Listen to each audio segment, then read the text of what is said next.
Have you ever stopped to wonder why a fast food burger, or maybe a strawberry shake, tastes exactly the same in Florida as it does in California? Or, why some snacks are just impossible to stop eating once you start? Well, I can tell you, it's not magic, and it is absolutely not an accident. It's all by design. And tonight, we're going to pull back the curtain and look at the blueprint. Right? That classic question. It's so much more than a clever slogan. It's actually the result of decades of really sophisticated science, all designed to make processed foods as irresistible as possible. So in this explainer, we're going to peel back the wrapper on this whole system to see how our tastes are engineered, how our cravings are manufactured, and crucially, how the whole thing is protected.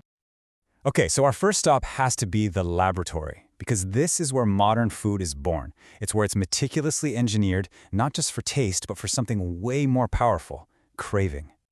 Now listen to this quote. It's not from some food critic or health guru. It's from Jeffrey Drain, a guy who used to be on the inside. He's basically admitting that for decades, the main philosophy has been whatever sells. He calls it corporate cooking, and he says it now completely defines what we eat. His words really set the stage for this huge conflict between what makes a profit and what's actually good for our health. So, how exactly do they make sure something sells? Well, a huge part of the answer is this concept, the bliss point. This isn't just about making something taste good. No. This is a scientifically calculated peak, the absolute perfect amount of sugar, salt, or fat that creates the most pleasure in our brains. It's the bullseye that food engineers are paid big money to hit every single time. And this really highlights a fundamental shift, We've gone from kitchens to laboratories. The story of processed food today is really a story of chemical engineering. It's all designed to detach flavor from where it actually comes from in nature and create perfect, predictable consistency. Let's look at a classic example of how this works. Okay, so think about Jell-O Instant Pudding. The old way of making pudding took like 15 minutes, and it could get kind of rubbery. So a scientist at General Foods, a guy named Al Clausey, he didn't try to find a better recipe. He went straight to chemistry. He swapped out the slow cooking process for two chemicals, one to make the milk thicken up and a second one to make it happen fast. The result? Perfect, stable pudding in just 5 minutes. This wasn't cooking. This was chemistry, all for the sake of convenience and, of course, dominating the market. This table right here on how Lunchables were created just lays it all bare. It's fascinating. When Oscar Mayer developed this product, every single decision was about optimization. Fresh bread? Nah, it goes stale too fast. They needed a 2-month shelf life, so they used crackers. Kids thought round cheese was more fun, but square cheese was cheaper to cut, so square it was. They could have used processed cheese, but they could save another 2 cents a unit by using something called cheese food. Guess which one they picked? What this shows you is a core principle here. Prioritizing shelf life and profit over actual nutrition isn't some unfortunate side effect, it's the entire point. All right, so once these perfectly engineered products are cooked up in the lab, how do the companies convince us, and especially our kids, to actually crave them? Well, that brings us to the second massive part of this equation, the marketing machine. I mean, you really can't get more direct or more honest than this quote from Coke's former head of marketing. There's zero ambiguity there. The goal isn't health, it's not wellness, it's not community. The goal is to get you to buy more often, for more money.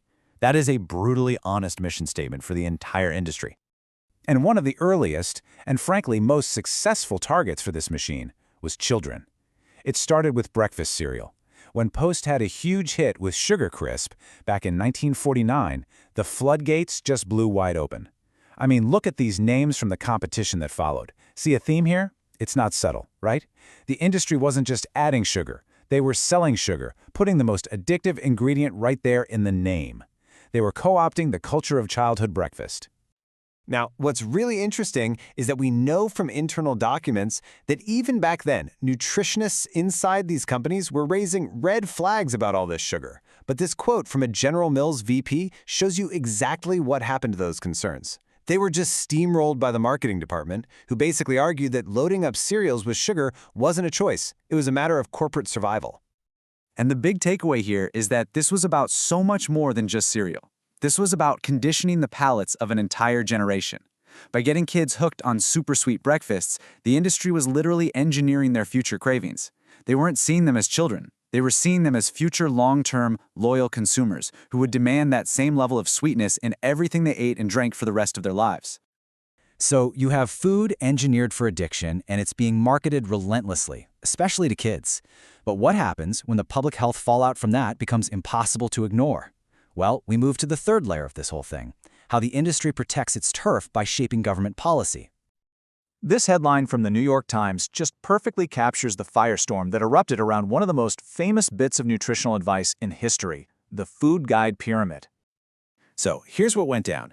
In 1991, the USDA was all set to release its new food guide pyramid, and this new guide was going to tell Americans to eat less meat and dairy. But right before it was supposed to come out, it was suddenly pulled. The official reason they gave? It might confuse children. But the real reason, which came out later, was intense, furious pressure from cattlemen and dairy industry lobbyists. They hated where their products were on the pyramid. So a year later, after a review, a much more industry-friendly version came out instead. This kind of influence is possible because of what people in DC call the revolving door. Just look at this table. Over and over again, you see top executives from huge food companies take on senior roles at the USDA, the very agency that's supposed to be regulating them. And then, just as often, you see former secretaries of agriculture leave the government and immediately become lobbyists for those same companies. It creates this incredibly cozy relationship between the regulators and the regulators. And, if you really want to see what the USDA's priorities are, just follow the money. The difference on this chart is just staggering.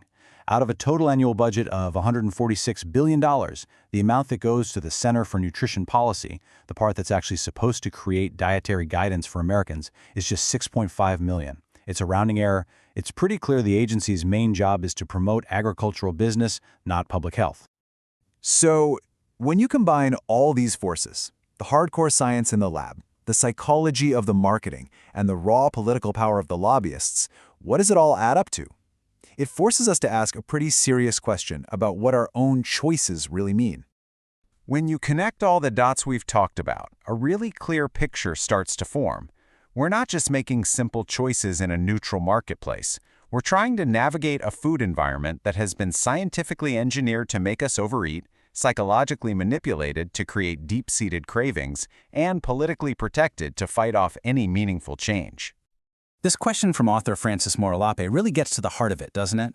Very few people, whether you're a parent, a doctor, or even one of the scientists working inside these companies, none of them would individually choose to create a system that leads to so much obesity and chronic disease, and yet collectively, that's the world we've built.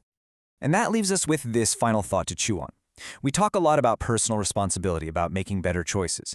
But when the food itself is literally designed in a lab to be irresistible, when it's marketed relentlessly to our children from the time they can walk, and when the whole system is defended by the very institutions meant to protect us, how much real choice do we actually have? It's something to think about next time you're walking down the grocery aisle,